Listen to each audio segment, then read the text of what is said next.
गोष्ठी, नई श्रृंखला इस माह के व्यंग, हमारी कोशिश रहती है कि हमें प्रकाशित व्यंग जितने अधिक से अधिक मिले उनको पढ़ें। हम लोग आपस में पढ़ते हैं और पढ़ने के बाद हम यह विचार करके रखते हैं कि रचना हर प्रकार की हो, बहुत अच्छी हो और थोड़ी कम अच्छी हो।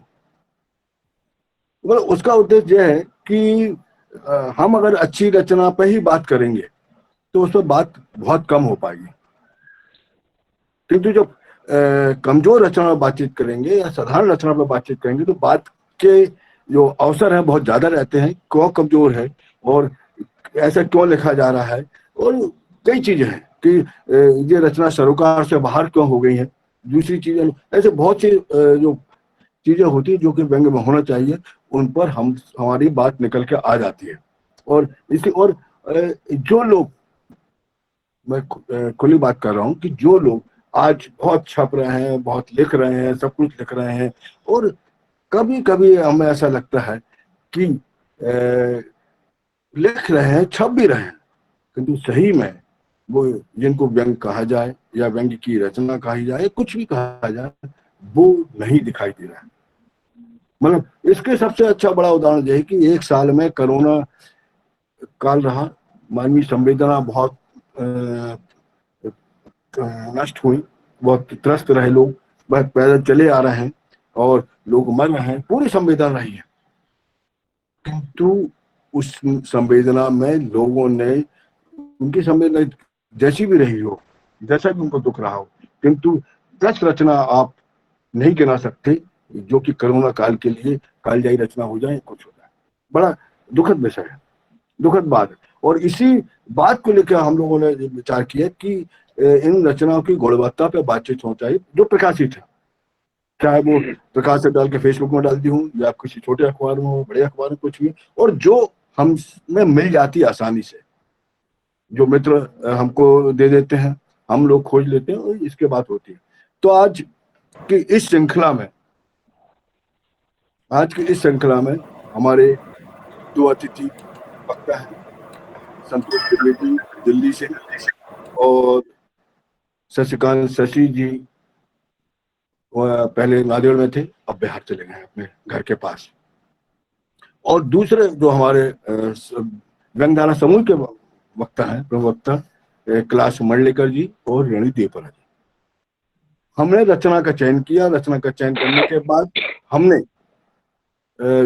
8 रचना का चयन हुआ उन सब रचनाओं से, और 8 रचनाओं में फिर हमने सोचा कि लोगों के व्यक्तित्व पर, लोगों के लेखकों के मिजाज को पढ़ते हुए कौन रचना किनको दी जाए, और उसके पर हमने उनको दी, लोगों ने पढ़ा। आज हम विचार उन पर करेंगे। सर्वप्रथम संतोष त्रिवेदी जी हमारे वक्ता होंगे, उनको 2 रचना का पर बातचीत करना है। त्रिवेदी जी ने एक बहुत महत्वपूर्ण बात की थी जो हम दूसरी चीजों में लागू करते रहे हैं। उन्होंने हमसे आग्रह किया था कि आप रचना से लेखक का नाम हटा देना। हमने उनकी बात को स्वीकार किया और एक अच्छा भी लगा, क्योंकि हम समूह में जब रचना विमर्श करते हैं तो उनको उन रचनाओं से लेखक का नाम हटा देते हैं और लोग अपनी बात खुल के करते हैं और अच्छी बातें भी होती हैं। तो उनके लिए उनके आग्रह पे हमने लेखकों के नाम हटा दिए हैं। और आज सर्वप्रथम मैं बहुत सम्मान के साथ, बहुत आदर के साथ संतोष त्रिवेदी जी को आमंत्रित करता हूँ कि वो बात करें। उनकी रचना का शीर्षक मैं बता देता हूँ, गांधी जी के साथ घोटाला, और दूसरी रचना है आप मत खोल लो, मत नहीं खोलो तो पिंड ही रख लो। ये 2 रचनाएं हैं। अब मैं त्रिवेदी जी से आग्रह करता हूँ कि उन रचनाओं पे अपनी बात करें। त्रिवेदी जी।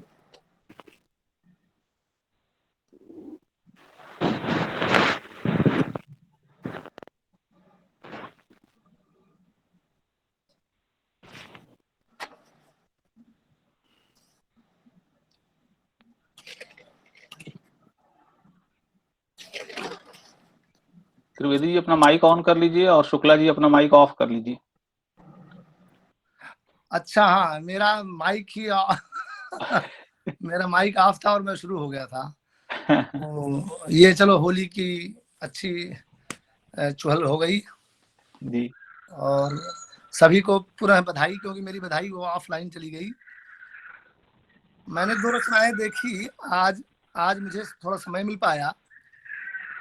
2 रचनाओं में जो मैं पहले जो मैंने पढ़ी वो रचना कुछ साहित्यिक क्षेत्र में जैसे मठ वाली प्रवृत्ति है, उस पे उसको लेकर पहले भी कई बार इस चीजें हुई हैं और इसको लेकर बहुत बातें होती भी हैं और सब जो लोग लिखते भी हैं वो लोग भी उसमें बराबर के शरीक भी होते हैं। तो हम लोग सब यही व्यंग है कि हम लोग व्यंग बहुत अच्छा करते भी हैं और उसके पात्र भी उसके हिस्सेदार भी रहते हैं।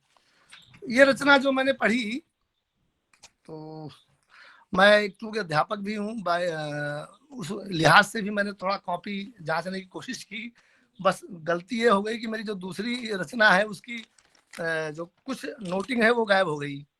तो मैं पहली रचना के बारे में बात कर रहा हूँ, मठ और मरिया वाली, पिंडी वाली, जिसमें शुरुआत में जो लाइन है वो वही थोड़ा सा दिक्कत है कि वैसे ही भक्त हैं।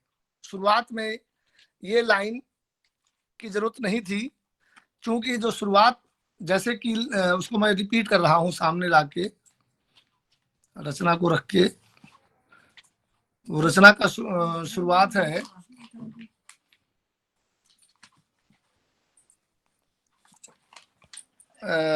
वे भक्त हैं जैसे सब होते हैं वैसे ही भक्त हैं। तो मुझे यहाँ कहने का मतलब है कि वे भक्त हैं जैसे सब होते हैं, बस इतना ही पर्याप्त था।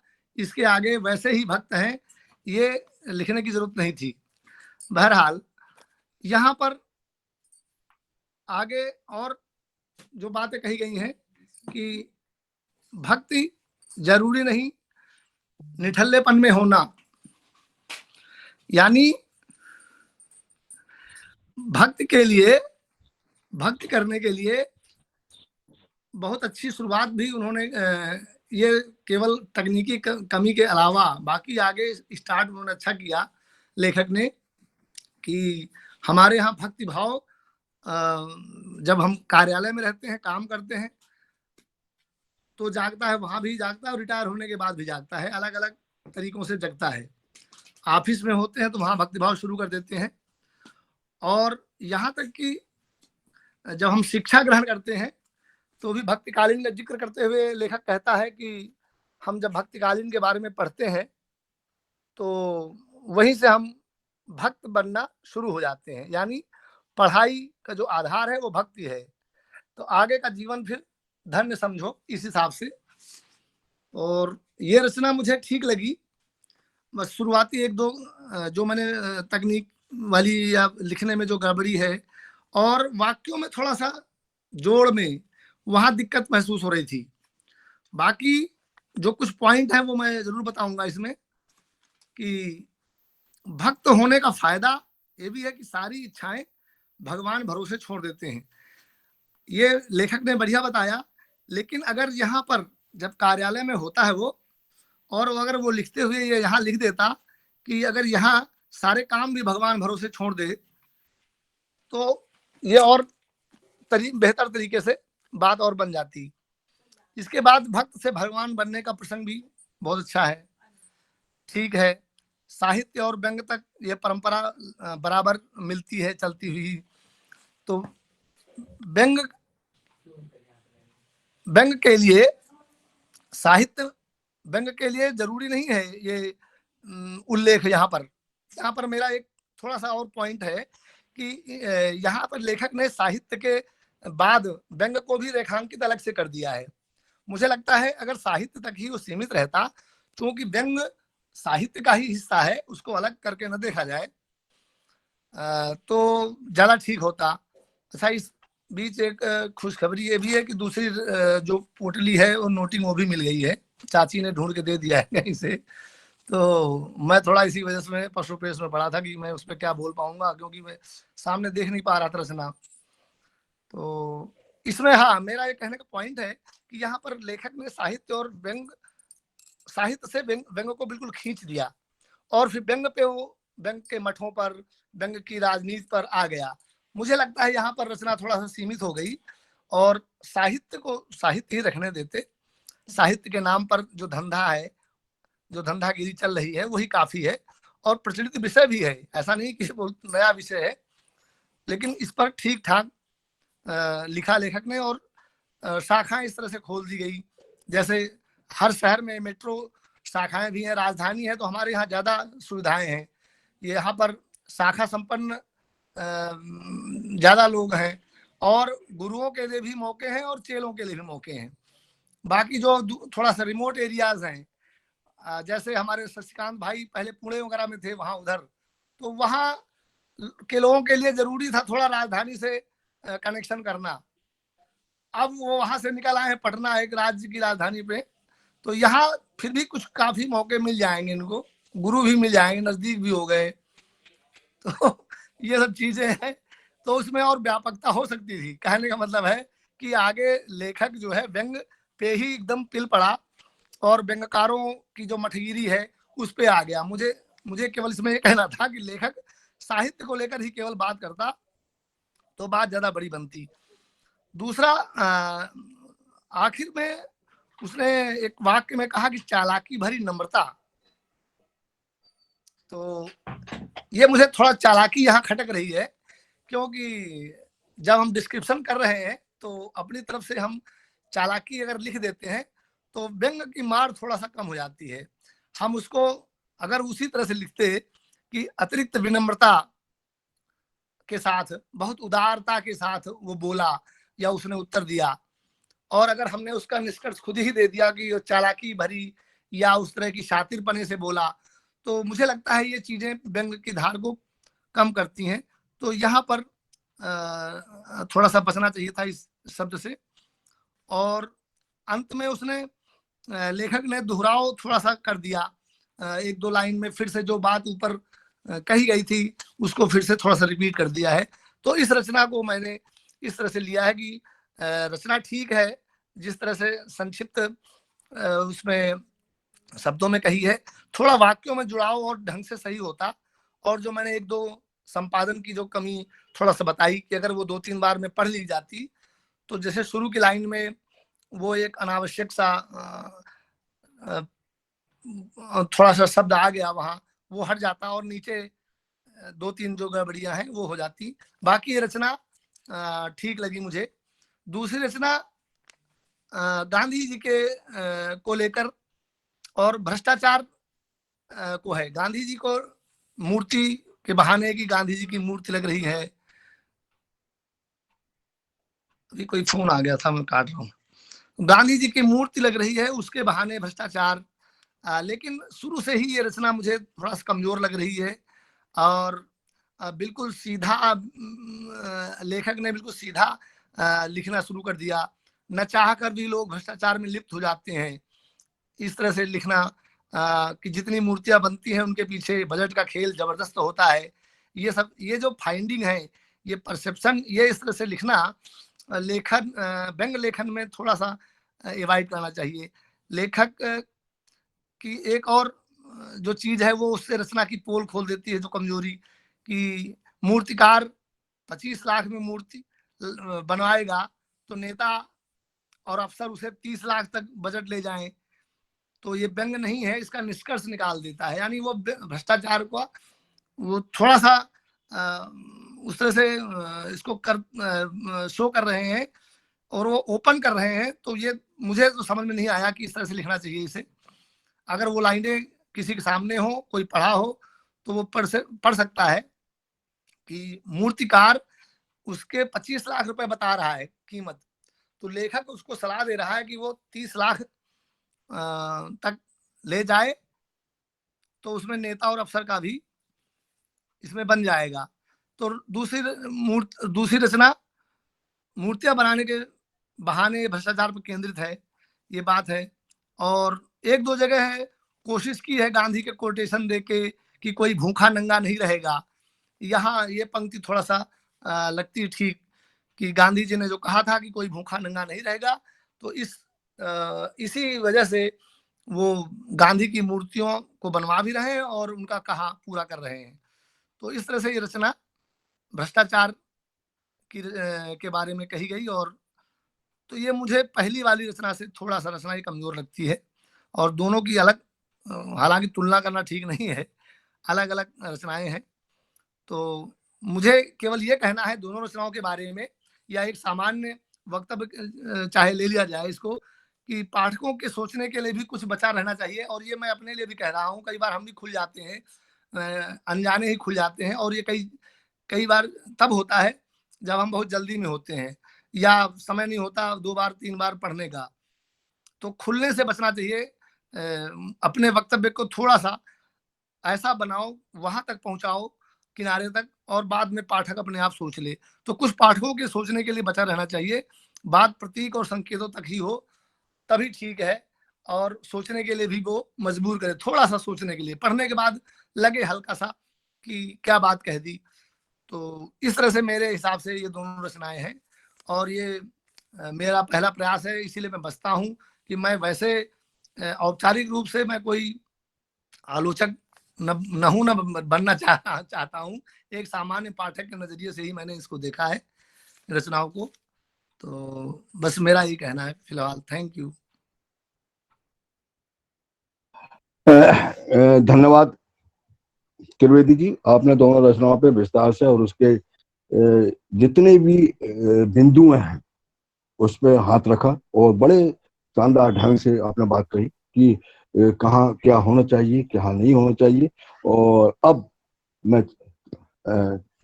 सोच रहा हूँ कि उन लेखकों का नाम बता देना चाहिए जो गांधी जी के सर साथ आवाज कट घोटाला। कट के आ रही है। अरे अच्छा, ठीक। आवाज त्रिवेदी जी की भी कट के आ रही थी और आपकी भी, या तो मेरे यहाँ टावर कमजोर है या क्या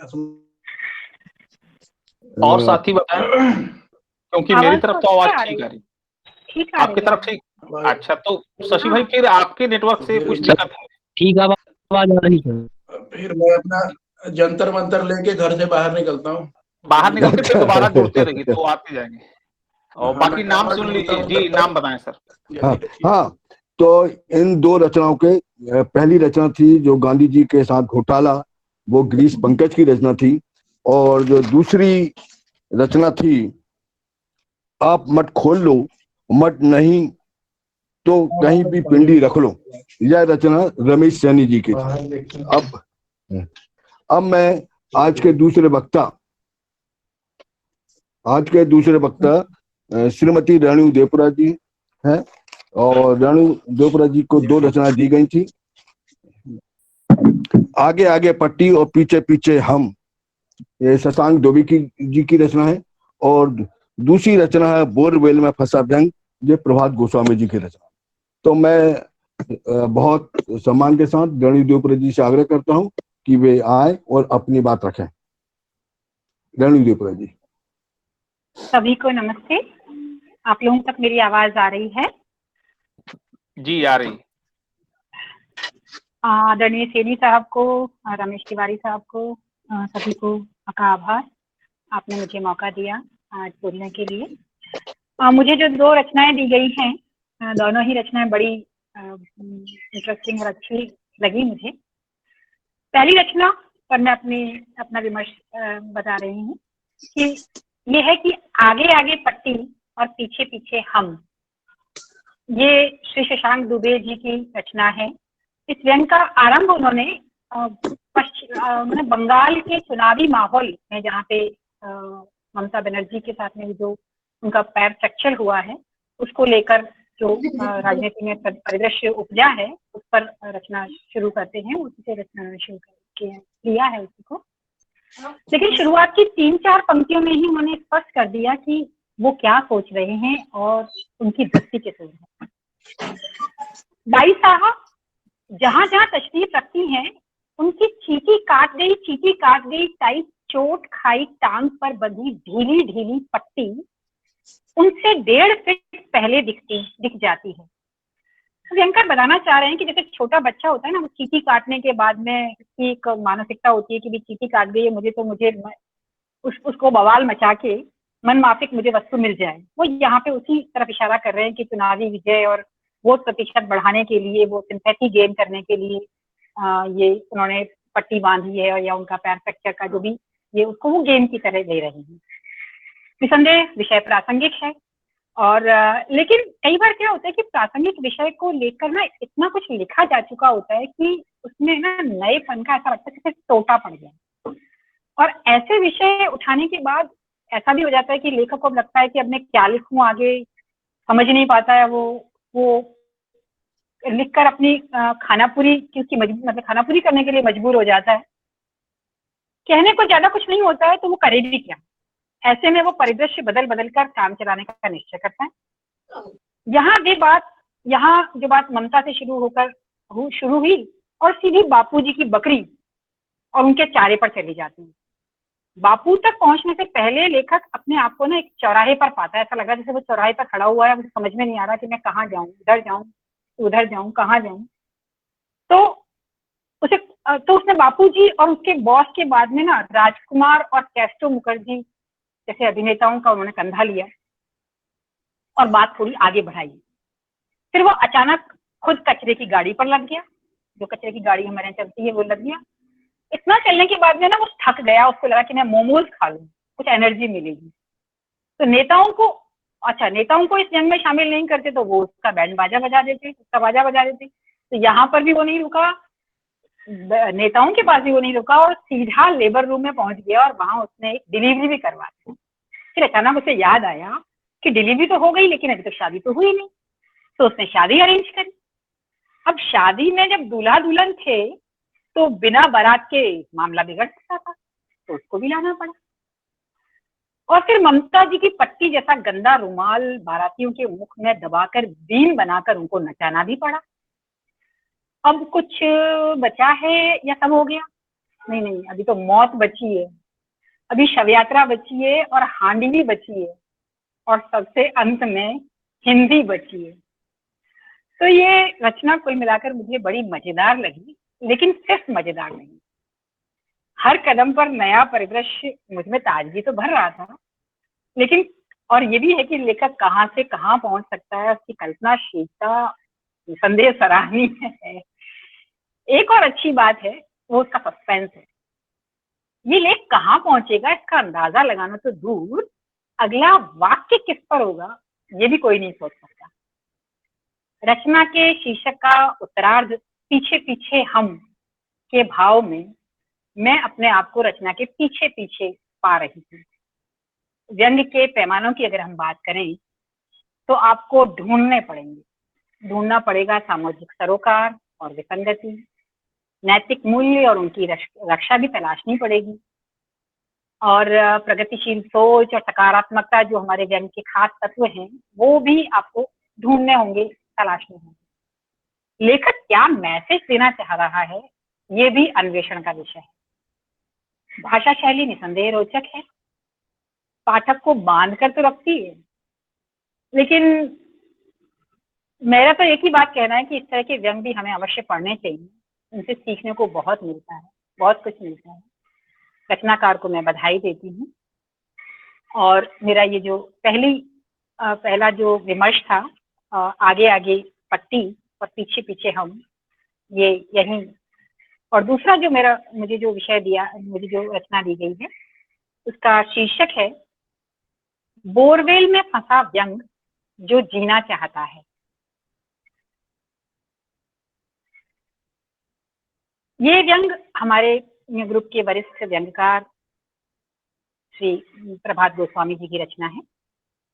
रचना उस घटना के संदर्भ से शुरू होती है जिसमें एक 6-7 साल का 8 साल का जो बच्चा था प्रिंस, वो बोरवेल में गिर जाता है और पूरा देश टीवी के रास्ते 2 दिन तक बोरवेल में फंसा रहता है।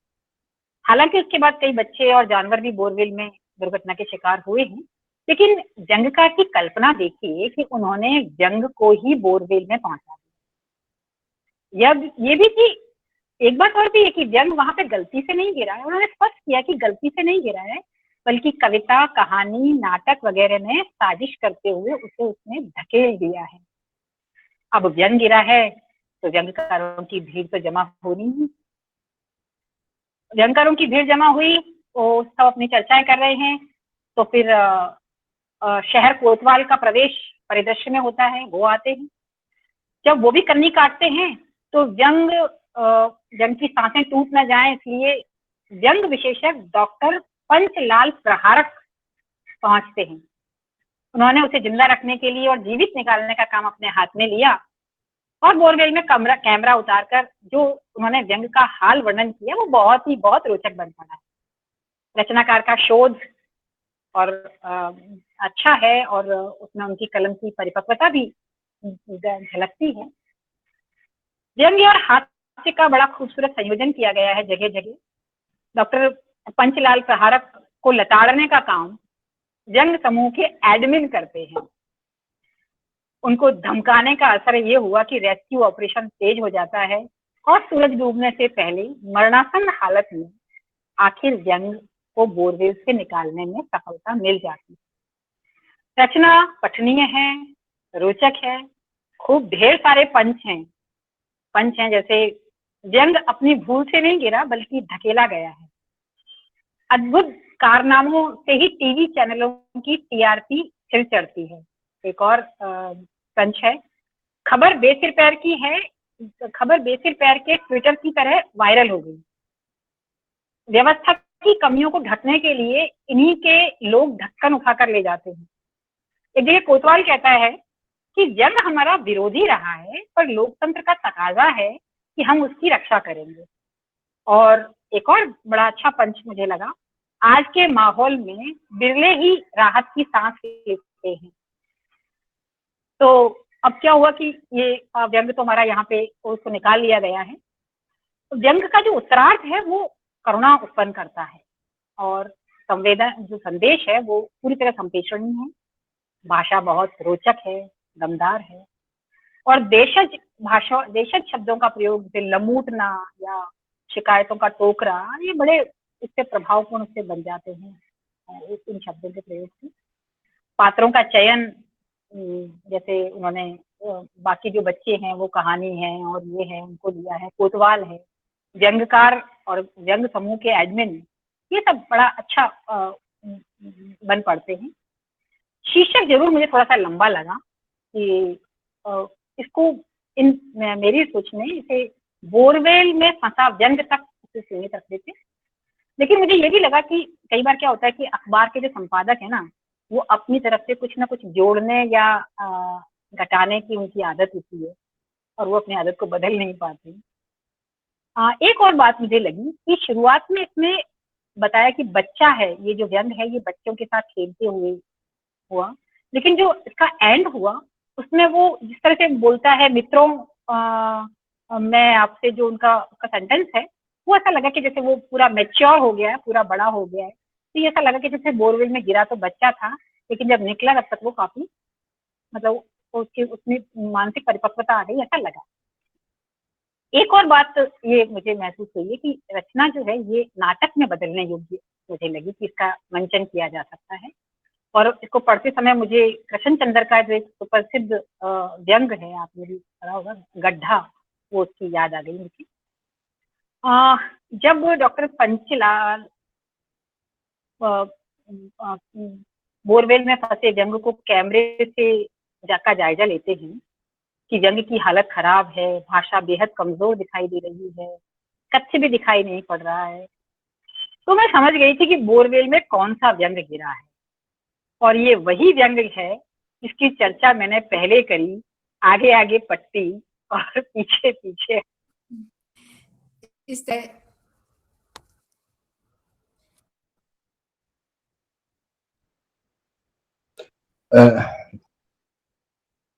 धन्यवाद रेणु जी, आपने दोनों रचनाएं आगे आगे पट्टी और पीछे हम और दूसरी रचना प्रभात गोस्वामी जी की बोरवेल में फंसा व्यंग, और इन दोनों रचनाओं पर आपने बहुत बारीकी से, महीनता से उन बिंदुओं को स्पर्श किया जहां पर लोग चर्चा कर सकते हैं, वो चर्चा है, आपने की भी है। मैं हाँ बोलिए। मैं थोड़ी सी अपनी बात को थोड़ा कंप्लीट कर दूं, हम क्षमा चाहूंगी, कुछ हाँ तकनीकी है ना, ठीक फोन है, आ गया। ठीक, हाँ ठीक है। तो जब पंचक लाल, तो मैं वही कह रही थी कि मैं आगे आगे मुझे वही लग रहा था कि ये कौन सा व्यंग होगा, तो ये वही व्यंग था कि जो आगे आगे पट्टी और पीछे पीछे हम वाला।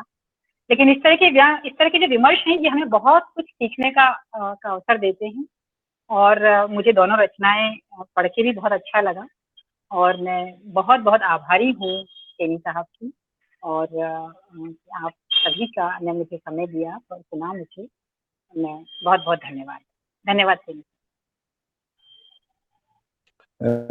धन्यवाद। मुझे ऐसा लगा कि आपकी बात पूरी हो गई थी, है, और मैंने अपनी बात चालू कर दी। तो अब हमारे तीसरे वक्ता हैं, हमारे समय के महत्वपूर्ण व्यंगकार, और जिन्हें आप लगभग रोजाना कहीं ना कहीं देखते रहते हैं, अखबारों में या उसमें। तो मैं उनसे आग्रह करूंगा कि वो अपनी बात रखें। उसके पहले उन्हें जो रचना दी गई है, मंडलेकर जी को जो रचना दी गई है, होली, चिड़िया और मस्ती मेमसाब, यह रचना सुभाष चंद्र जी की है। और दूसरी रचना है राजनीति के पतंगबाज, यह रचना रमेश चंद्र शर्मा जी की है। तो मैं मंडलेकर जी से आग्रह करता हूं कि इन दो रचनाओं पे अपनी बात रखें। हाँ, तो मेरी आवाज आ रही सैनी जी साहब? हाँ, हाँ जी, आ रही है। जी, बहुत बहुत शुक्रिया। मुझे आपने अवसर दिया इस संगोष्ठी में भाग लेने का। और शुरू में तो बहुत लगा कि कम लोग हैं, लेकिन बाद में इसमें मित्र लोग जुड़ते गए। शुक्ल जी जुड़ गए और शांतिलाल जैन जुड़ गए, मुकेश राठौर। ये काफी मतलब एक अच्छा समूह इकट्ठा हो गया है। तो एक चीज और है कि जिन लोगों की रचनाएं दी गई हैं, वो लोग भी अगर इससे जुड़ते तो शायद और अच्छा लगता है कि उनकी रचनाओं पर टिप्पणी हो रही है। पर बहरहाल रमेश चंद्र शर्मा और सुभाष चंद्र जी दोनों ही वरिष्ठ व्यंग्यकार हैं, मतलब काफी अरसे से लिख रहे हैं। और दोनों की रचनाओं की एक खासियत है कि दोनों अखबारों में छपी हैं। तो अखबारों में छपने वाली रचनाओं के साथ एक ये जुड़ा हुआ रहता है कि वो छोटी होती हैं, और छोटी रचनाएं उनकी शब्द संख्या सुनिश्चित होती है। अगर आप बड़ी लिखेंगे तो संपादक की कतरब्योत शुरू हो जाएगी। तो इसलिए लेखक भी छोटी ही रचना लिखता है।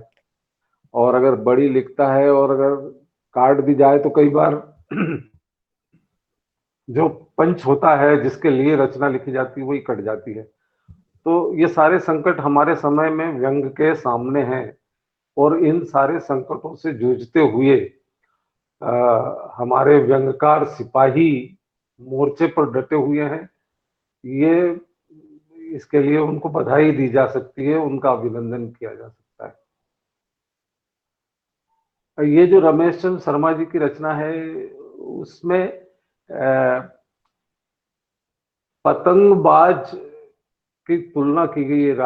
राजनीति जो राजनीतिज्ञ है वो किस तरह से पतंगबाजी कर सकता है।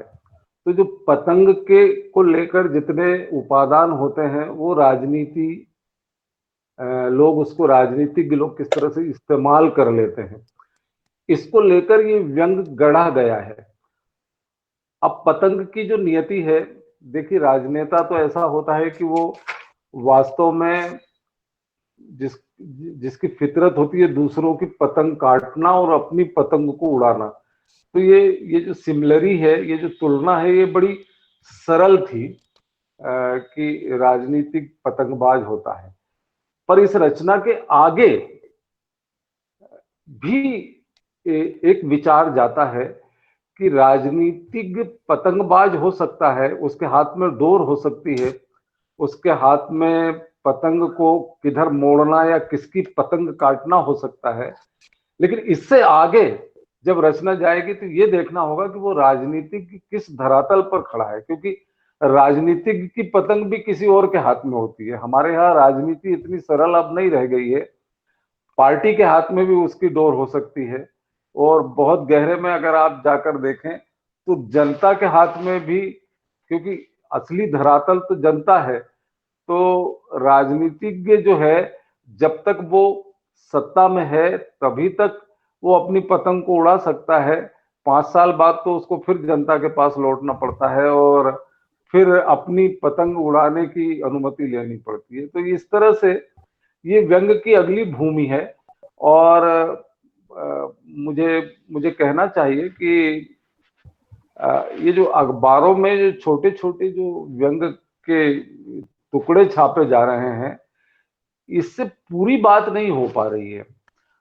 केवल व्यंग्यकार एक अपना कुछ जुमलों को इकट्ठा करके अपनी बात कहने की कोशिश करता है, लेकिन बात को मुकम्मिल होना चाहिए, ये भी आज के व्यंग्य की दरकार है। तो फिर भी रमेश चंद्र शर्मा जी ने कोशिश की और वह बेहतरीन कोशिश की, लेकिन वो व्यंग वहां पूरा नहीं होता है। उसके आगे व्यंग को उसके आगे जाना चाहिए। लेकिन मैं उनको धन्यवाद देता हूं कि उन्होंने लिखा और अच्छी सिमिलरी पतंगबाज को लेकर की कि किस तरह से पतंग उड़ाना और किस तरह से पतंग काटना, ये राजनीति के बड़े चिरपरिचित अंदाज हुआ करते हैं। सुभाष चंद्र जी का जो व्यंग है, सुभाष चंद्र जी का वो है, क्या कहते हैं कि होली, चिड़िया और मस्ती। तो इसमें उन्होंने मस्ती को मेम साहब कहा है। जो मस्ती है दरअसल एक किस्म का मनोभाव है, ये या एक आनंद का अतिरेक जब आदमी के हृदय में होता है तो वो मस्ती होती है। उस मस्ती का उन्होंने मानवीकरण कर दिया सुभाष चंद्र जी ने कि ये जो मस्ती है होली के दौरान, ये मस्ती मेम साहब आती कहाँ से है। तो इसको लेकर उन्होंने कुछ पात्र गढ़े और एक चिड़िया को भी पात्र बनाया और कहा कि भाई तुम खबर लेकर आओ, कहीं से पता करके आओ कि ये जो मस्ती नामक चीज है, ये जो मस्ती नामक मेम साहब है, ये कहाँ से आती है। क्या ये मौसम की वजह से आती है, क्या ये नशे की वजह से आती है, क्या ये होली की जो उन्माद है उसकी वजह से आती है। तो ऐसी बहुत सारी उन्होंने, पर ये रचना जो है मूलतः हास्य की रचना है। सुभाष चंद्र जी वैसे हास्य ही लिखते हैं, तो ये इस रचना में भी उन्होंने कोशिश की है कि वो हास्य को, ह्यूमर को कंट्रीब्यूट करें, ह्यूमर पैदा करने की कोशिश करें, जो कि उन्होंने किया भी है। हालांकि ये है कि इसमें अगर उनको जगह मिलती और अखबार का जो वो हिस्सा थोड़ा बड़ा होता, तो इसमें ऐसे अनेक चीजें, क्योंकि होली तो एक ऐसा त्योहार है कि जिसमें मस्ती के कई तरह के उपादान हुआ करते, तो वो अगर कोशिश होती और उनको और जगह मिलती तो एक लंबी बात वो अपनी कह सकते थे। पर ठीक है, उन्होंने कालम की सीमा का ध्यान रखते हुए जिस तरह से अपनी बात रखी वो मजेदार है। मैं उनको बधाई देता हूं और दोनों ही व्यंग्यकारों को मैं शुभकामनाएं देता हूं। धन्यवाद।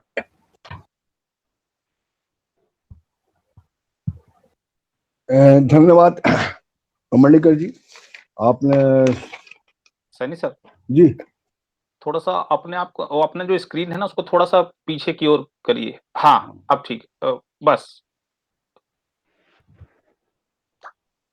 और थोड़ा सा इसको ऊपर वाला हिस्से को पीछे की ओर करिए। अच्छा।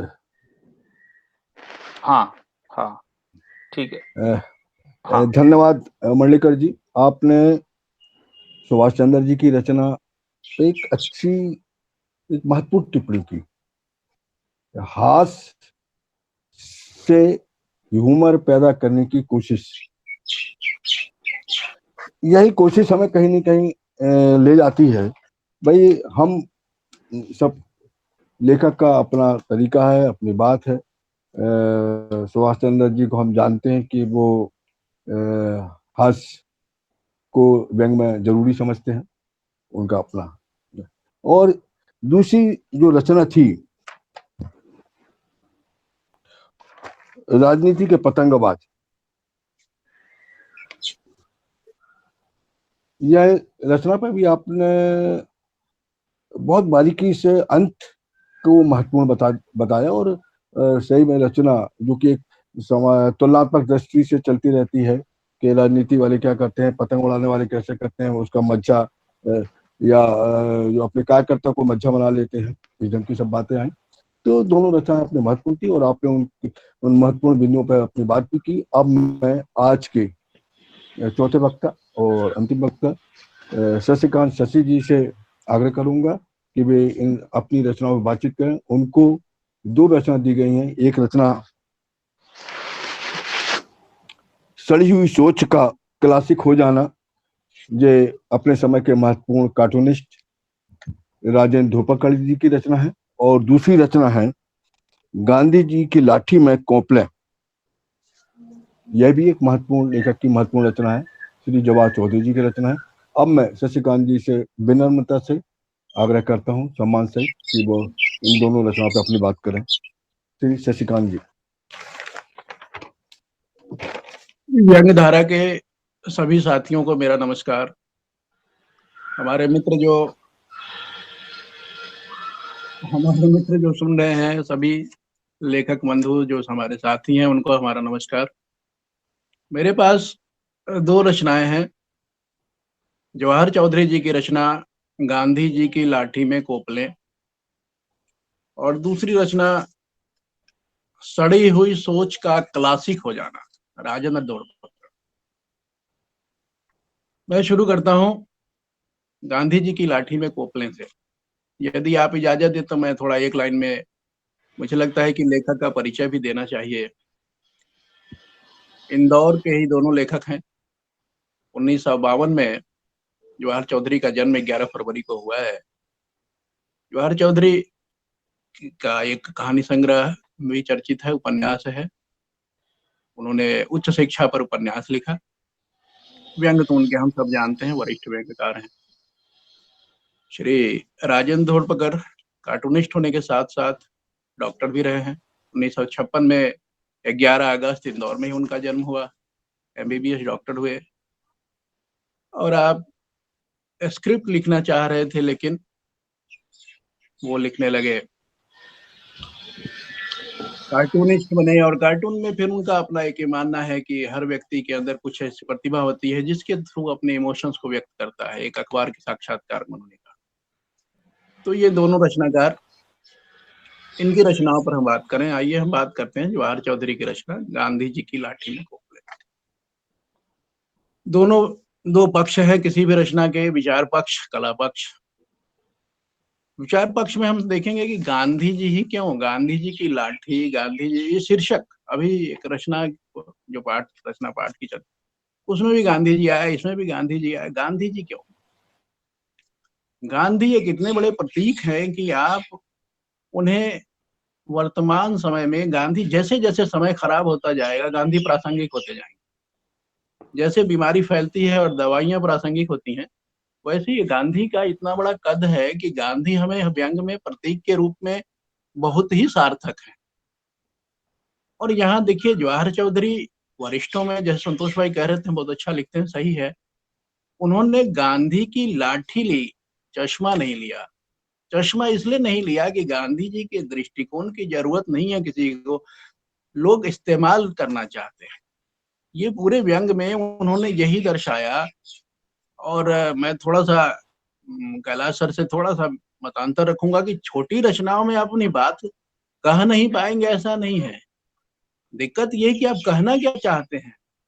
जब एक दोहे में दुष्यंत कुमार लिख सकता है कि न हो कमीज तो पांवों से पेट ढक लेंगे वो लोग, कितने मुनासिब है इस सफर के लिए, तो हम 400 शब्दों में क्यों नहीं कह सकते। दिक्कत यह है कि हम कहने में सकुचाते हैं। हमारे अंदर वो, कहीं ना कहीं हमारे अंदर ये संकोच है कि हमारा जो पहला पाठक है, संपादक, कहीं वो पढ़ के रचना न छापना बंद कर दे। तो रचना छपने के लिए, हम संपादक को खुश करने के लिए जब लिखते हैं, तो हम विचारों की खिचड़ी पकाते हैं और उसको 2 लाइन इधर, 2 लाइन आगे, 2 लाइन पीछे जोड़ते चलते हैं। हमारे अंदर ये बिल्कुल स्पष्टता हो तो हम बहुत, जैसे अभी मैं चर्चा करूंगा, दोनों रचनाएं अपने आप में मुकम्मल रचना होती हैं। लाठी ली, लाठी में कोपले निकल रही हैं। लाठी में कोपलें निकल रही हैं। और देखिए, पहला मुझे लगता है कि जवाहर चौधरी ने यहाँ मीडिया की गैर जिम्मेदाराना रिपोर्टिंग से शुरू की। लिखते हैं कि खबर फैली है कि चौक वाले गांधी जी जो लाठी लिए खड़े हैं उसमें कोपलें फुटाई हैं। सबसे पहले सेल्फी लेने वालों की भीड़ उमड़ी। आप देखिए कि विवेक को हमने गिरवी रख दिया है। सेल्फी लेने के लिए लोग उमड़ पड़े। लाठी नहीं देखी कि कोपलें कैसे निकलेंगी लाठी में से। जैसे एक बार गणेश जी दूध पी रहे थे और उस समय चूंकि सेल्फी का जमाना नहीं था तो सेल्फी नहीं ली गई, तो सेल्फी लेने वाले लोग पहुंच जाते हैं। गांधी जी के साथ सेल्फी ली जा रही है। उसके बाद अखबार वाले पहुंचते हैं। और एक बड़ी अच्छी मुझे एक में बात इसमें लगी, उन्होंने लिखते हैं कि उसके बाद कमर कसकर मीडिया वाले उतरे। भाई कमर कसकर क्यों उतरे? मुझे ये पंक्ति, ये मुहावरा बहुत अच्छा लगा। कमर कसकर हम तब उतरते जब हम पहले से तैयार रहते हैं कि हमको कहना क्या है। नहीं तो वो शोध करने के लिए उतरते, वो पड़ताल करने के लिए उतरते। कमर कस के उतर गए क्योंकि उनको मालूम है कि हमको क्या दिखाना है, इस न्यूज का हम कैसे इस्तेमाल करेंगे, कैसे उसको बेचेंगे। तो गांधी जी की कोपलें उनके लिए एक वरदान सिद्ध हो रही हैं। वो दिखा रहे हैं कि देखिए कैसे। उसके बाद देखिए क्या है, पत्रकार संतोष भाई बीच में टिप्पणी मत कीजिए, आप जो पूछना हो बाद में पूछ लीजिएगा। मैं आपकी विद्वता और प्रखरता से परिचित हूँ, इसलिए बीच बीच में टिप्पणी मत कीजिए। आप बेशक अलग से मुझसे बात कर लीजिएगा। मैं ये कह रहा था कि जब स्टूडियो में बैठी हुई एक मैं थोड़ा सा यहाँ एक चीज, मुझे मंथरा शब्द से जो उन्होंने संज्ञा विभूषित किया, उस स्टूडियो में एक महिला बैठी है, उसका नाम वो कहती है मंथरा कुमारी। मुझे ये शब्द नहीं इसलिए लगा अच्छा, क्योंकि जो स्टूडियो में बैठा हुआ जो बोल रहा व्यक्ति होता है वो भी मजबूर है अपने मालिकों के द्वारा, वो भी मजदूरी कर रहा है, वो कर्मचारी है। अगर वो लगेगा वहां पर मंथरा की जगह पे वो कौशल्या बन जाए तो उसकी नौकरी चली जाएगी साहब। समस्या ये है कि जो मीडिया घराने के बड़े बड़े पूंजीपति बैठे हैं उन पर वो हमारे सामने नहीं है, और जो सामने है वो नौकरी कर रहा है। मंथरा शब्द थोड़ा सा हमको लगा दूसरा शब्द हो सकता था, खैर। तो वो पूछती है कि देखो गांधी जी की लाठी में कोपले आ गई हैं, गांधी जी की धड़कन वड़कन भी चल रही है क्या? पत्रकार जाके कहता हाँ गांधी जी की धड़कन चल रही है। उसके बाद ये मांग होने लगती है कि गांधी जी की बीपी चेक कराई जाए, शुगर की चेक कराई जाए। और उसके बाद एक पंच है लेखक का, कहते हैं कि आखिरकार गांधी हमारे बापू हैं, दिल और दिमाग में न सही जेब में तो रहते हैं। वही गांधी की तलाश पूरे में हुई जो दिल और दिमाग में गांधी की जरूरत नहीं है। गांधी को हम कैसे बेच सकते हैं, हम कैसे सरदार वल्लभ भाई पटेल को बेच सकते हैं, हम भगत सिंह को बेच सकते हैं, हम अपने अपने हिसाब से अपने अपने तरीके से नायकों को बेचने के लिए बाजार में कैसे खड़े कर सकते हैं, वो चीज है। और यहाँ से फिर लेखक ने एक मीडिया को छोड़ के वो राजनीति में आते हैं।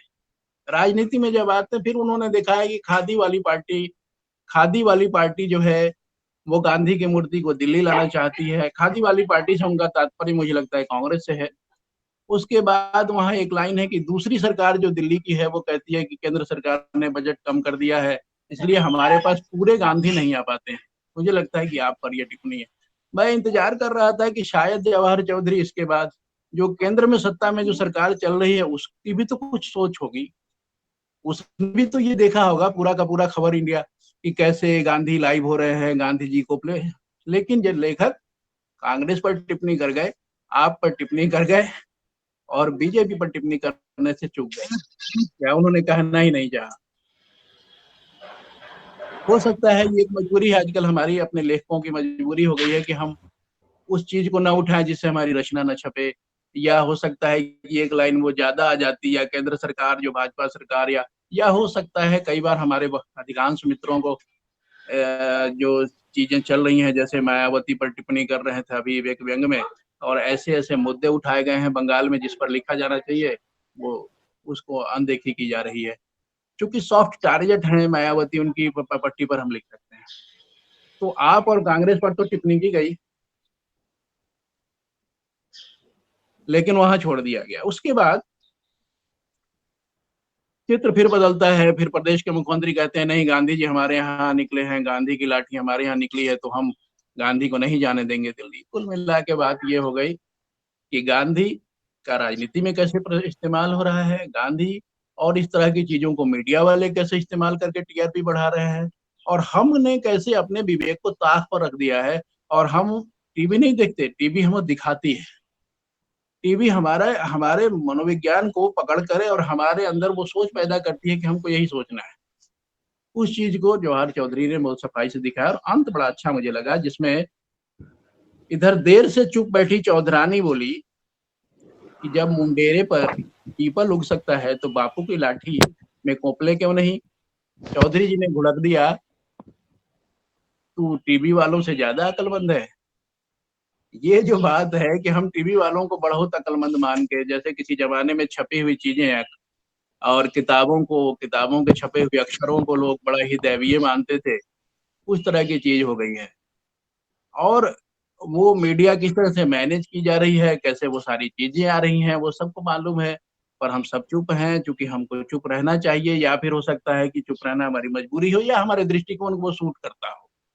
ये तमाम चीजें हैं। तो जवाहर चौधरी का ये व्यंग बेहतर व्यंग है, लेकिन मुझे थोड़ा सा लगा कि मैं जिस जवाहर चौधरी को जिन रचनाओं के कारण जानता हूँ, शायद वो कहीं ना कहीं सुरक्षात्मक लिखने के कोशिश में है। अब समय की मांग है या वो उनको अच्छा लग रहा है, ये तो वो बता पाएंगे बेहतर हो, लेकिन उनकी रचना नहीं बता पाती इस तरह से।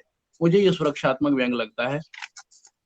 दूसरी रचना है सड़ी हुई सोच का क्लासिक हो जाना। ये राजन धोड़पकड़ का है। राजन धोड़पकड़ कार्टूनिस्ट हैं। आज उनका एक कार्टून भी मैंने अपनी वॉल पे शेयर किया है, और मैं उनके साहस को सलाम करता हूँ कि आज के दौर में जब अशोका यूनिवर्सिटी के प्रोफेसर का इस्तीफा हो जाता है, जब बोलना ये गुनाह है, उसमें भी ये कार्टूनिस्ट अखबार में अगर अपनी लगातार कार्टून दिए जा रहे हैं और लिख रहा है, तो वो कहीं ना कहीं शहादत की राह पर है और उसको हमें सलाम करना चाहिए।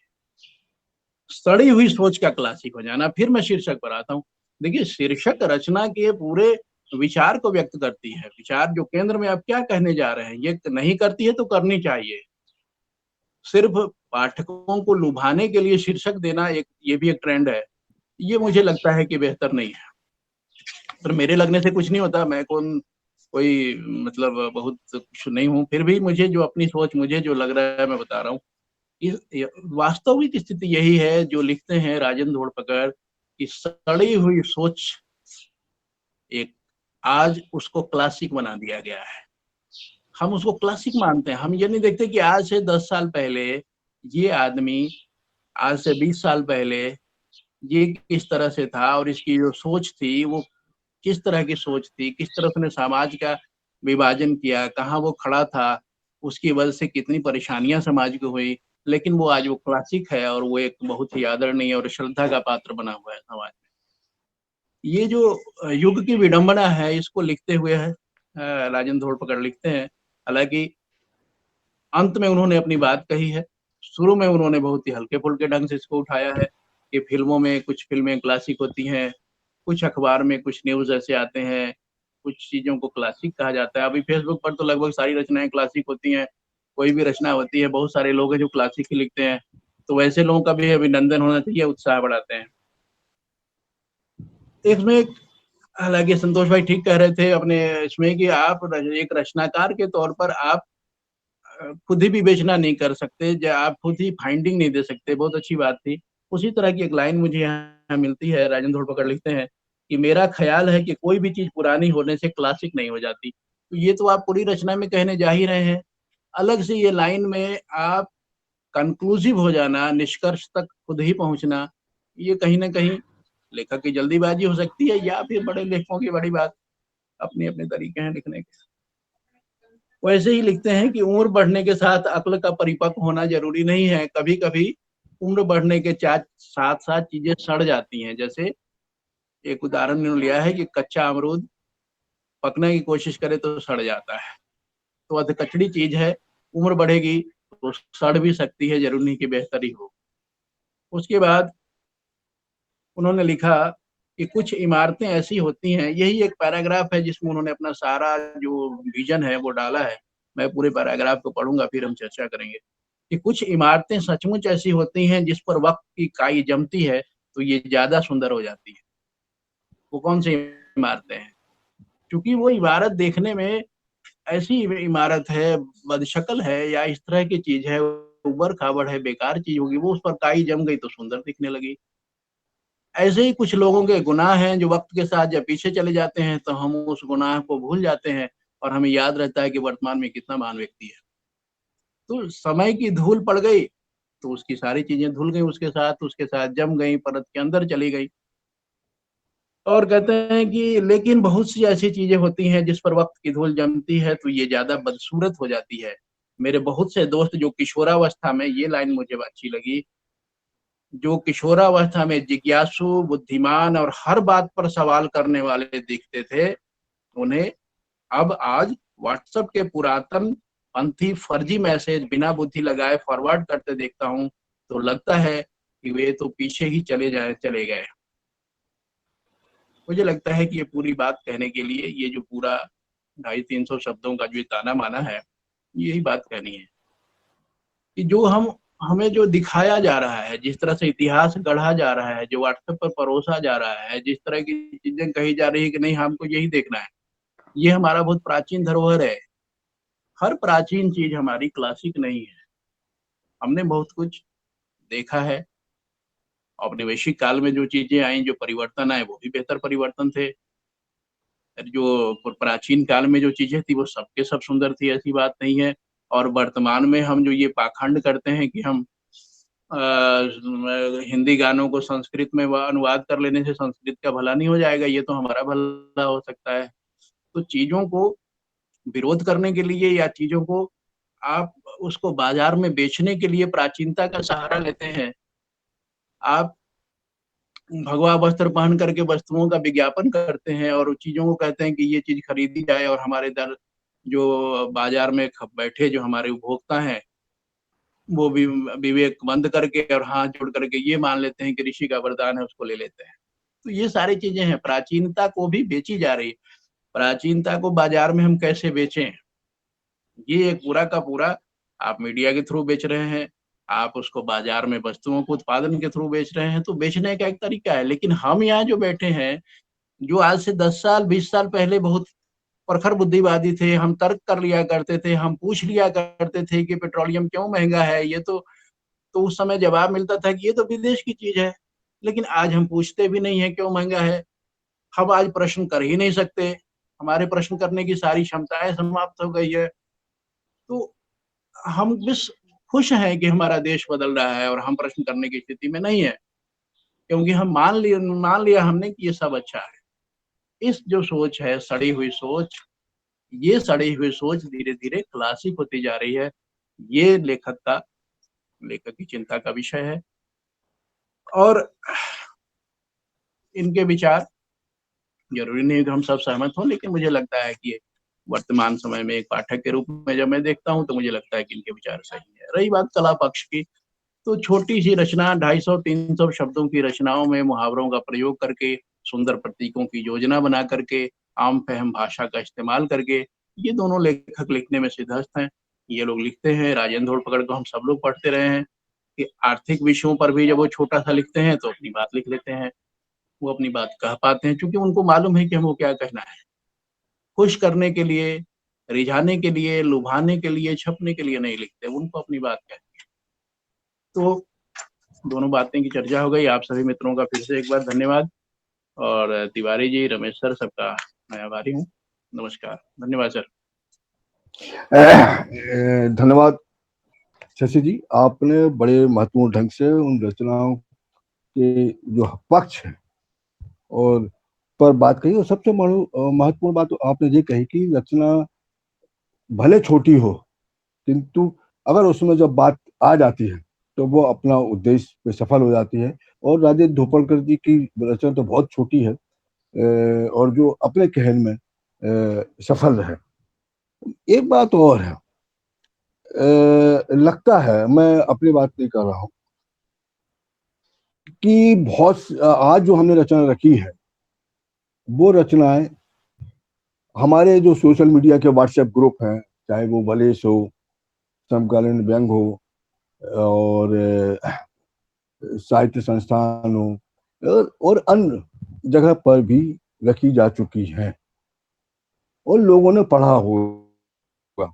अब पढ़ने के बाद हमको याद हो ना हो, एक दो रचना जरूर बाहर की हैं, जैसे राजेंद्र ढोपलकर जी की रचना वो बाहर से ली थी हमने। तो अगर आपने ऐसा लगता है कि हम बहुत गंभीर हैं और गंभीर होने के बाद जो चीज हमारे सामने आ रही है हम उसको बहुत ईमानदारी के साथ पढ़ रहे हैं और पढ़ने के बाद हम उस पर मूल्यांकन करते हैं तो ज्यादा बेहतर होता। किंतु अभी हमारे पास एक लोगों के एक सवाल आया था बीच में कि आप रचना को पहले से डाल दीजिए समूह में जिससे सब लोग पढ़ लें। तो हमारा ये है कि वो जो रचना है अगर हम समूह में डाल देंगे तो सब लोग कर रहे हैं, हम उस और को नहीं जा रहे हैं जो संतोष त्रिवेदी कह रहे हैं कि आप हमारी रचना से लेखक का नाम अलग कर दीजिए और फिर हम बात करेंगे। तो उसमें कहीं ना कहीं एक जो वॉइस होने का डर रहता है या संकोच रहता है वो गायब हो जाता है। तो मैं आज हमारे बीच में मलय जैन जी जुड़े हैं, शांतिलाल जैन जी भी जुड़े हैं। मैं मलय जैन जी से अगर उन्होंने कोई रचना पढ़ी है इन 8 में से और या जो सुन के अगर कुछ कहना चाहते हैं तो अपनी बात रखें। डॉक्टर वो मलय जैन जी।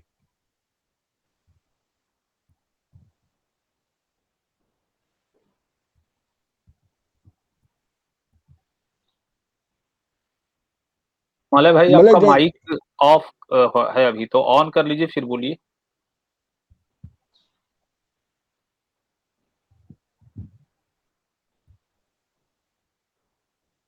अभी मलय जी। जी। हाँ आ, तो रमेश सैनी सर को मैंने आप चारों को सुन लिया मैंने, और काफी अच्छी चीज, मतलब मैं बहुत सारी चीजें इसमें तो मेरे ग्रहण करने लायक थी। जैसे लास्ट में मुझे शशिकांत सिंह जी ने ही ये चीज बोली कि बहुत सारे शब्द हम लोग कई बार ऐसे यूज करते हैं केवल पाठकों को लुभाने के लिए और कुछ ऐसी चीज डालते हैं, तो वो वास्तव में हम मलय लोगों भाई, के लिए तो जी। मलय भाई कैमरे को सीधा कर लीजिए। आप ना वैसे रखे हैं, वो वर्टिकल वो रखे हैं, तो वो हॉरिजॉन्टल, हाँ हाँ हाँ ऐसे करिए, वर्टिकल जी करिए जी अभी। हाँ ऐसे आप बोले जी। जी, सॉरी। तो चारों को मैंने आप सभी को सुना, और वास्तव में किसी रचना के पीछे, क्योंकि मैंने देखा कि इसमें कैलाश मंडलेकर जी ने और मैडम ने, शशिकांत भाई ने, सभी को एक बहुत अच्छे ढंग से विश्लेषण किया। और एक जिस अप्रोच की बात करते हैं ना, साहसिक अप्रोच व्यंग में हम कहते हैं, तो मैं तो मानता हूँ कि शशि भाई जो है इसका कोई विकल्प नहीं है। और साथ साथ उन्होंने इन चीजों को भी क्लियर किया कि हम किस तरीके से कई बार ना केवल ये कहने के लिए कि रचना पाठकों को लुभाने के लिए उसको शीर्षक और कई बार उसमें कुछ ऐसे शब्द डालते हैं, तो वो वास्तव में बहुत एक सीखने हम लोगों के लिए बहुत सीखने वाली बात है। तो मुझे बहुत आपका पूरा ओवरऑल एक बहुत प्रभावी चारों वक्ताओं का लगा। धन्यवाद मलय जी। आपने एक जो बात, हाँ, ये सभी जितने समूह हैं कहीं ना कहीं व्यंग को सीखने सिखाने का एक बीच में माध्यम है। और एक बात मैं हमेशा कहता हूँ, पता नहीं क्यों मैं आज भी कहना से नहीं हो, बहुत रिपीट भी हो जाएगी, फिर भी कह दे रहा हूँ।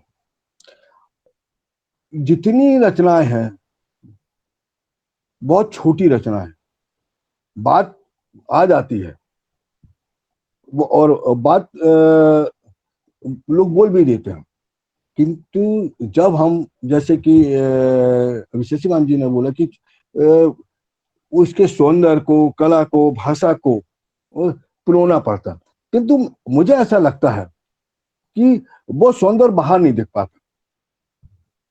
जो एक लगभग 1000 शब्द की रचना, एक मध्यम श्रेणी की बड़ी रचना है पे जो आ जाती है चीजें, उनका सौंदर्य आ जाता है, उनका वक्तव्य, उनके सरोकार, सब चीजें दिख जाती। यहाँ पे ऐसा लगता है कि रचना को बोनसाई बना दिया।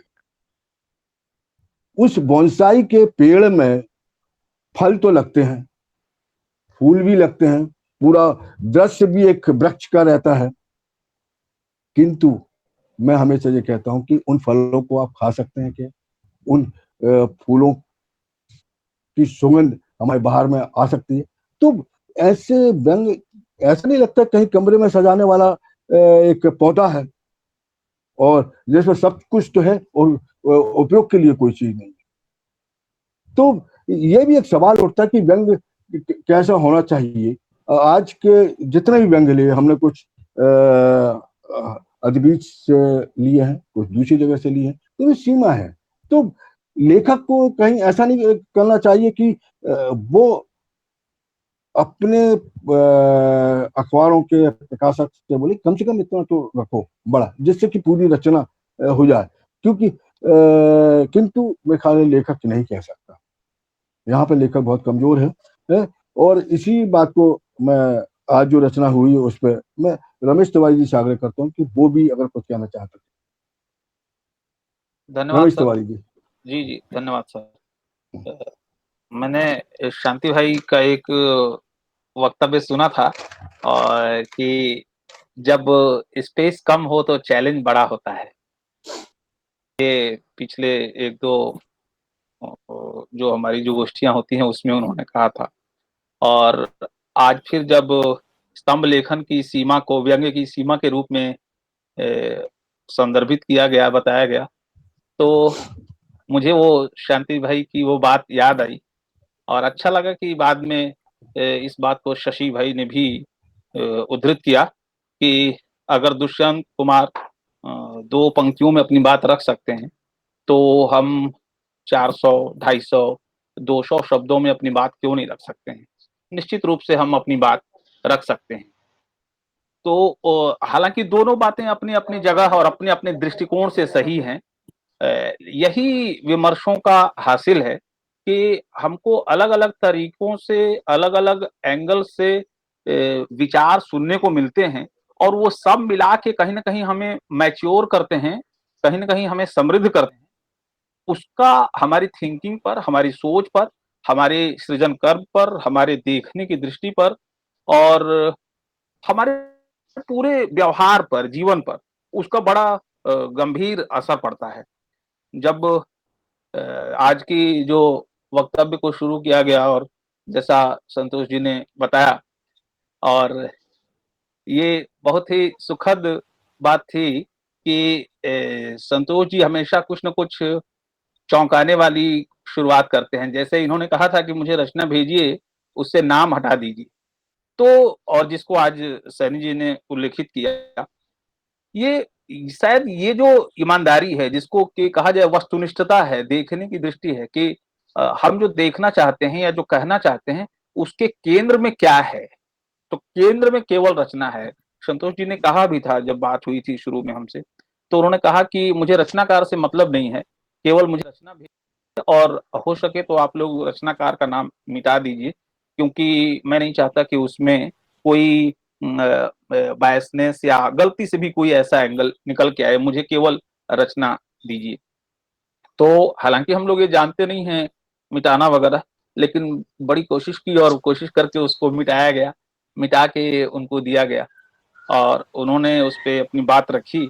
और जब आप रचनाकार का नाम मिटा देते हैं, तो आप जब सिर्फ रचना को ध्यान में रख के बात करते हैं, तो आपको कितना मेरे लिए तो ये सुखद आश्चर्य है कि जो हमारे आज के इस गोष्ठी के संचालक हैं, रमेश सैनी, उन्हीं की रचना थी। जो पिंड रख लो और मठ बना लो या पिंडी ही रख लो, और उन्हीं की रचना पे संतोष जी बोल रहे हैं। लेकिन रमेश सैनी और रमेश तिवारी के अलावा कोई और नहीं जान रहा था कि ये किसकी रचना है। और उसके बावजूद ये संतोष जी और बाकी लोग भी जान रहे हैं कि हम लोग ये नहीं बताते कि कौन सी किसकी रचना है, किसी को फेवर दिया जाए। हम इस जो पैरामीटर दूसरे के लिए रखते हैं, वही पैरामीटर अपने लिए रखते हैं कि हमारी बहस जो है, वो हमारा विमर्श जो है सार्थक हो और वस्तुनिष्ठ तरीके से हो, ऑब्जेक्टिव तरीके से हो। तो उसको बहुत अच्छे तरीके से मैंने देखा और उससे हमें भी, और मुझे उम्मीद है सैनी जी को भी, जिन लोगों की रचनाओं पर बात होता है उनको भी ये एक सही समझ बनेगी। और बाद की जो रचना थी, जो गांधी जी वाला, उसमें वो गिरीश पंकज जी की रचना थी, उस पर भी उन्होंने जो बात दी और कहा कि कहाँ सांकेतिकता से बात होनी चाहिए, कैसे उन्होंने अभिधा को कहा कि ये रचना सीधी-सीधी सा पाठ चल रही है, अभिधा में चल रही है। तो जो ये भी हो सकता है कि ये ज़रूरी नहीं है कि रचनाकार या बाकी लोग इन सारे मतों से सहमति रखें। ऐसा हो सकता है कि सब लोग एक-दूसरे से असहमति रखें, अलग-अलग ढंग से चीज़ों को देखें। लेकिन जब ज़्यादा हमारे पास विकल्प और ज़्यादा विचार, ज़्यादा एंगल्स से चीज़ों को देखने की समझ विकसित होगी, विमर्श होंगे, तो मुझे लगता है कि हम लोग और बेहतर अपने आप को कर पाएँगे। और वही जो प्रयास है, वो हम लोगों ने देखा और रेणु जी ने कितनी बारीकी से वो उसका विश्लेषण किया, दोनों रचनाओं का। रमेश चंद्र शर्मा जी की रचना नहीं, रमेश चंद्र शर्मा जी की रचना तो इन्होंने की थी। इनको जो दी थी हम लोगों ने रचना जो दी गई थी, वो एक तो रचना थी प्रभात गोस्वामी जी की हाँ और दूसरी शशांक दुबे जी की। मैं याददाश्त के आधार पे बोल रहा हूँ तो इसलिए वो स्लिप हुआ था, लेकिन मुझे फिर याद आ गया कि आगे-आगे पट्टी और पीछे-पीछे हम। ये शशांक दुबे जी की रचना थी जो रेणु देवपुरा जी ने बताया उसपे और जो उसकी सीमा जो उन्होंने महसूस की, उस पे बात की और उस पे बात करते हुए और बिल्कुल ठीक इन्होंने कहा मैं भी उसको हम लोगों ने अक्सर बात करते हुए बोरवेल में फँसा व्यंग, यहीं तक हम लोग बोलते थे। हम उससे आगे नहीं शीर्षक बड़ा लंबा हो रहा था, तो हम लोग इतना ही बोलते थे बोरवेल में फँसा व्यंग। मैं तो कई बार बात करते हुए यही कहा कि वो बोरवेल जो है वो वाली रचना। तो और दोनों रचनाओं का जो डायमेंशन है, जो आयाम है, उसको भी आपने बखूबी चित्रित किया, उस पर अपनी दृष्टि डाली और कैलाश मंडलिकर जी तो वरिष्ठ व्यंगकार हैं, हम लोग इनको पढ़ के सीखते हैं और इन पर अपनी राय जब सुभाष जी की रचना दी जा रही थी, तो मुझे उम्मीद थी कि कैलाश जी के माइंडसेट के अनुरूप है ये रचना। तो हम लोगों को पता था और इसलिए उन्होंने बहुत ही अच्छे तरीके से उस रचना का विश्लेषण किया और कहीं न कहीं आप कैलाश जी की भी रचनाओं को पढ़ेंगे तो उसमें भी उस तरीके की कुछ चीज़ें उसमें मिलती हैं। वो परिवेश, वो थिंकिंग, वो प्रकृति और कैसे मौसम का चित्रण करके या कैसे उसको जैसे उन्होंने कहा ना मानवीकरण अलंकार कर दिया है। कैलाश जी अपने तरीके का प्रयोग करते हैं। पीपल की जड़ें और ऐसी बहुत सी रचनाएँ उनकी हैं, जो मुझे इस वक़्त ध्यान आ रही है। और इसके बाद कैलाश जी ने सुभाष चंद्र जी की रचना के साथ जो दूसरी रचना पर बात की उसको भी हम लोगों ने सुना और रमेश चंद्र शर्मा जी की जो रचना थी राजनीति के पतंगबाज और उसकी जो शक्ति और सीमा थी, आखिर में जैसे हमारे शशि भाई ने जिन बिंदुओं पर बात की और शशि जी ने पूरा रचना का विचार पक्ष और कला पक्ष को देखकर जो बातें रखी कुल मिला के हम लोगों के लिए ये बहुत ही उत्साहवर्धक होता है और हम लोगों को भी ये काफ़ी इम्प्रोवाइज़ करता है, हम लोगों को काफ़ी ये इम्प्रूव करता है, हमें काफ़ी ये एनरिच करता है, ये सब चीज़ें हमें बहुत समृद्ध करती हैं। इस वजह से हम लोगों को और मुझे लगता है कि हम सब लोग जब बात मैं कर रहा हूँ तो वो हम सभी साथी एक-दूसरे से ये इंटरैक्ट करके एक-दूसरे को बोल सुनकर और कहीं न कहीं अपने आप को समृद्ध करते हैं। बहुत-बहुत धन्यवाद आपने मुझे कहने का मौका दिया और अभिजीत दुबे जी ने कुछ लिखा है प्रश्न और शांति भाई भी हैं तो शांति भाई को भी हम लोग सुनना चाहेंगे कि अगर वो भी कुछ अपनी बात रखें। और संतोष जी ने कहा है कि अनूप शुक्ल जी भी कुछ कहेंगे, तो निश्चित रूप से हमारे वो सैनी जी हैं, वो उनकी लिस्ट में सब लोग होंगे, वो अभी बुलाएँगे। धन्यवाद सैनी जी। धन्यवाद तिवारी जी। अब मैं श्री शांतिलाल जी जैन साहब से आग्रह करता हूँ कि इन रचनाओं पर जो बातचीत हुई उन पर अपनी बात रखें। शांतिलाल जी। हाँ, नमस्कार सर। नमस्कार। सर मेरा तो आज सुनने का ही पूरा मन है और सुनने का ही मन था और बहुत पसंदीदा व्यंगकार जैसे शशि भाई, कैलाश भाई, संतोष जी और बाकी सारे भी, तो इसलिए और उन्होंने बहुत अच्छे से विवेचन कर भी दिया है रचनाओं का, इसलिए बहुत ज्यादा कुछ कहने वाली बात नहीं है, लेकिन फिर भी इतना जरूर मैं जैसा हर बार मैं कहता हूँ और इस बार भी कहना चाहता हूँ कि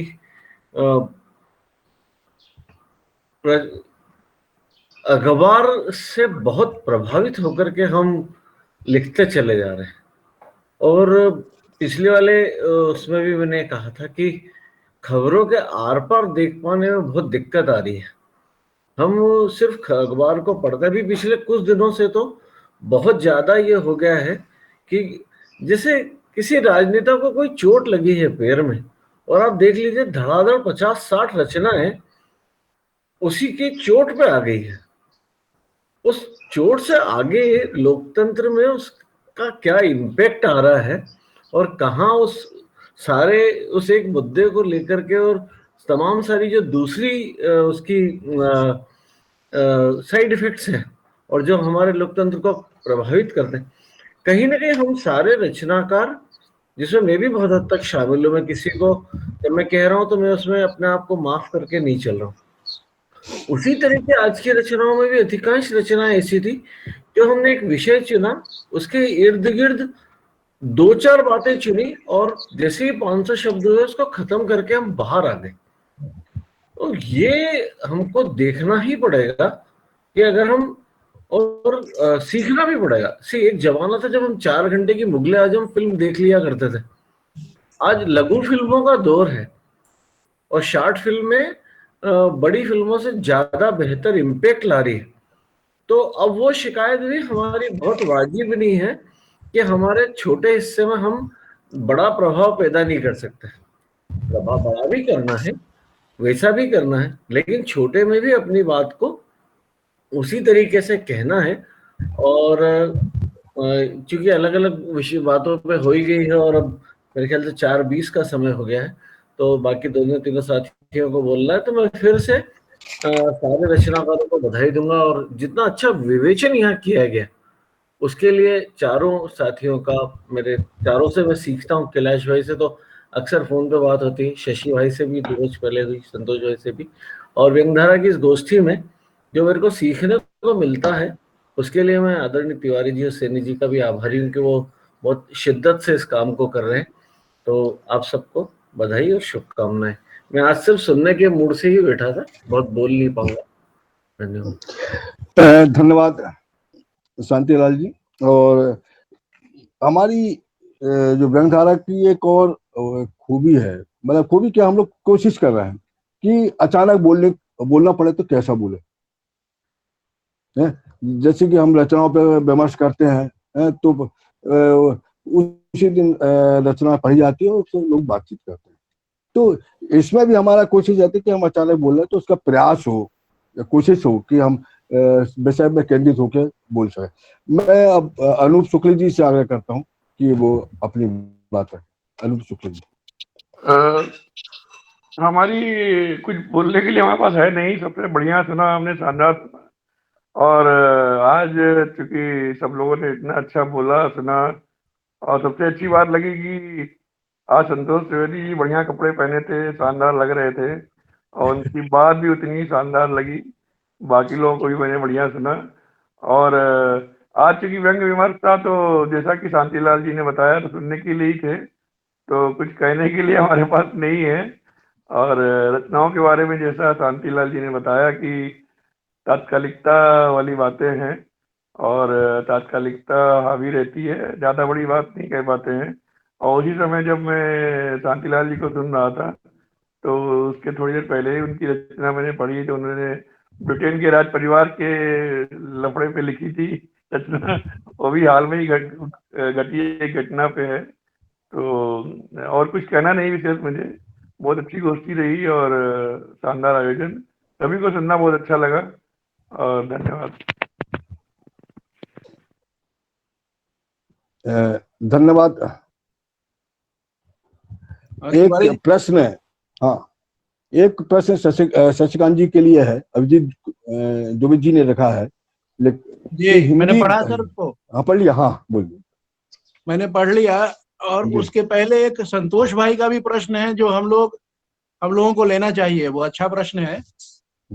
मैं दोनों प्रश्नों पर कोशिश कर रहा हूँ। हालांकि संतोष भाई ने मुझसे नहीं कहा, लेकिन उन्होंने एक बड़ी गहरी बात लिखी है कि हर लेखक अपने विचारधारा के अनुसार रचना को समझता है। इसी तरह से पंक्ति में पूरी नहीं पढ़ पा रहा हूँ, लेकिन इसी तरह का भाव है। हम अमूमन अपनी विचारधारा के अनुसार किसी लेखन को पसंद करते हैं, हाँ, तो ये बहुत अच्छी बात है। देखिए, मेरा इस मामले में ये कहना है, सबसे निवेदन है कि लेखक में हम देवत्व की स्थापना क्यों करते हैं? लेखक को हम मनुष्य क्यों नहीं मान के चल रहे हैं? लेखक मशीन नहीं है। लेखक अपनी विचारधारा के अनुसार, जब हम अपनी विचारधारा के अनुसार जिंदगी का हर पक्ष तय करते हैं, हमारा उठना बैठना, घर, खाना, नाश्ता, मकान का बनाना, बेटा बेटी की शादी, पढ़ाई लिखाई, सब हमारी अपने विचारधारा के ही अनुकूल होती है, अपनी सोच अपनी पसंद के अनुकूल होती है। तो जैसे ही हम कलम उठाते हैं, वैसे ही अपनी जिंदगी से कट के और हम या तो अच्छा दिखने के लिए, अच्छा लिखने के लिए करने लग जाए, ये मुश्किल है। लेखक 24 घंटे एक लेखक है, अगर वो जीवन में जो जी रहा है उसी को लिख रहा है, उसी के अनुसार उसको रचना पसंद आएगी, निश्चित तौर पर ये सही बात है। बहुत रचनाएं तो इतनी हो सकता है कि बाकी लोगों को बहुत अच्छी लग रही हो, लेकिन कई बार वो रचना बहुत कमजोर लग जाती है और कई बार बेकार लग जाती है। जैसे आप राग दरबारी को ले लीजिए, राग दरबारी बड़ी गंभीर रचना और गंभीर व्यंग है, बहुत सारे लोग उसके प्रशंसक हैं, पर ऐसे लोग भी आपको मिलेंगे जो उसकी आलोचना करते मिलेंगे। तो लेखक अपनी विचारधारा के अनुसार लिखता है, रचनाओं को पसंद करता है, और उसको, मुझे इसमें कोई गलती दिखाई नहीं देती। संतोष भाई पता नहीं गलती के हिसाब से नहीं कह रहे होंगे, लेकिन वो एक मशीन नहीं है, वो एक जीता जागता इंसान है, अपनी विचारधारा को छोड़ के नहीं चल सकता। और ये सही है कि उसको अपनी पसंद नापसंद सब उसी के अनुसार होती है। दूसरी चीज, अभिजीत दुबे जी की बात को, अभिजीत दुबे जी मेरे उदाहरण को समझे नहीं या समझना नहीं चाहे। मैंने ये कहा कि संस्कृत भाषा में आप पता नहीं क्यों, आप संस्कृत भाषा में फिल्मी गाने को अगर अनुवादित कर देंगे तो मुझे ये बताइए, उससे संस्कृत भाषा का क्या कल्याण हुआ? उससे बेहतर है, आप देखिए, हम लोग नवोदय के शिक्षक हैं, नवोदय में संस्कृत अनिवार्य विषय नहीं है। क्यों नहीं है भाई? अगर संस्कृत से इतना प्रेम है तो नवोदय केंद्र सरकार का विद्यालय है, इसमें संस्कृत अनिवार्य कीजिए। आप जगह जगह संस्कृत पाठशालाएं खोलिए, संस्कृत के व्याकरण बताइए लोगों को। कहा जाता है कि संस्कृत का साहित्य इतना समृद्ध है कि मरने नहीं देगा, और व्याकरण इतना कठिन है कि जीने नहीं देगा। कितने लोग बचे हैं दुबे जी जो संस्कृत को जानते हैं, समझते हैं, जीते हैं, पढ़ते हैं चीजों को। भाई मुझे इसी चीज का आश्चर्य होता है कि केंद्र में बैठा आदमी, बाजार में बैठा आदमी संस्कृत को एक तरीके से कोशिश कर रहा है कि आपकी भावनाओं से उसको बाजार में जोड़ के उसे आर्थिक लाभ ले। आप कह रहे हैं कि संस्कृत का भला होने जा रहा है। अगर आपको लगता है कि उससे संस्कृत का भला है तो माफ कीजिएगा, मुझे लगता है कि आप गलत पर हैं। संस्कृत का भला उससे ज्यादा है कि आप विद्यालयों में संस्कृत शिक्षकों को वेतन नहीं मिल रहा है, संस्कृत लोगों ने पढ़ना पढ़ाना छोड़ दिया। आप चले जाइए बनारस में, जहाँ संस्कृत विद्यापीठ है, काशी विद्यापीठ है, वहाँ की हालत देखिए, वहाँ विद्यार्थी नहीं है। वहाँ काम करने की जरूरत है, या हिंदी गानों को संस्कृत में अनुवादित कर देंगे तो संस्कृत का भला हो जाएगा। कुछ अजीब तरीके से हम न्यूज को देखते हैं और उसी तरीके से सोचने लग जाते हैं। मेरे कहने की यही कोशिश थी, उसमें मेरा कुछ नहीं था कि मैं किसी भाषा या किसी व्यक्ति या किसी पर चोट करूं। धन्यवाद। धन्यवाद शशि जी, और आपने बहुत स्पष्ट ढंग से अपनी बात रखी। और मैं जयप्रकाश पांडे जी से आग्रह करूंगा कि वो आभार प्रदर्शन के लिए तैयार हैं, और उसके पूर्व मैं सुधीर कुमार चौधरी जी से आग्रह करूंगा कुछ जो आप पूरे चर्चा में कुछ बात करना चाहते करें। सुधीर कुमार चौधरी जी।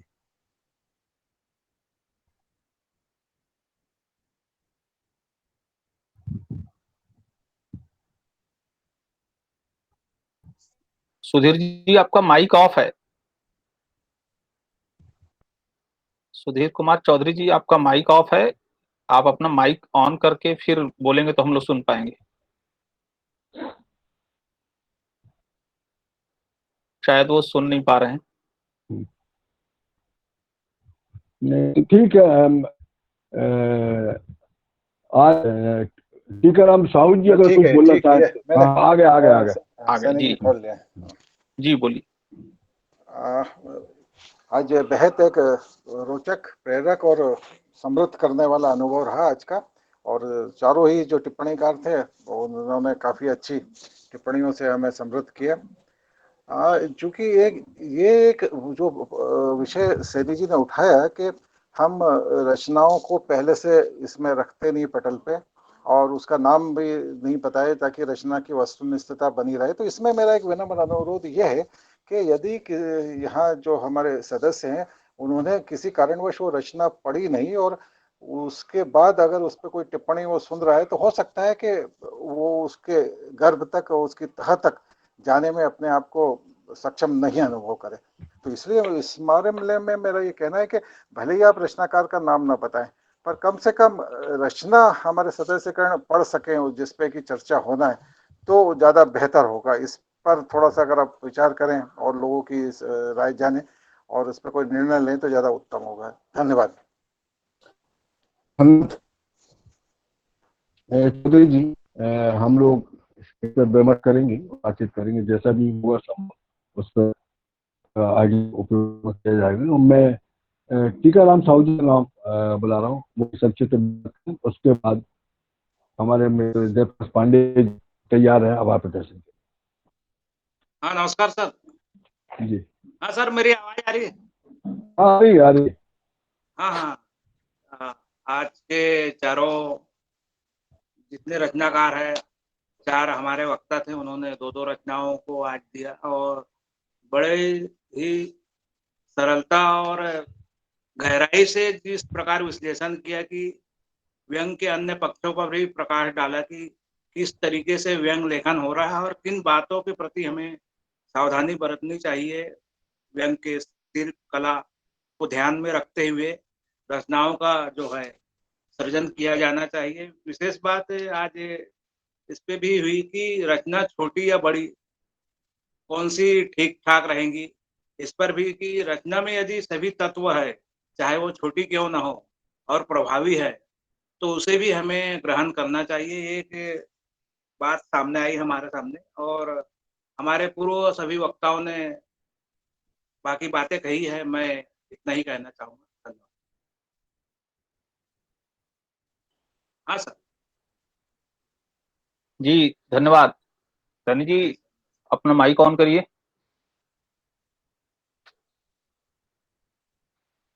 जी सैनी जी, अच्छा मैं जोड़ रहा हूँ, उनका आवाज शायद दिक्कत है। जी सैनी जी, आप अपना माइक ऑन कर लीजिए। और जी टीकाराम साहू जी ने अभी अपनी बात रख ली और मुझे लग रहा है कि टीकाराम साहू जी के बाद सैनी जी शायद अपनी बात रखें।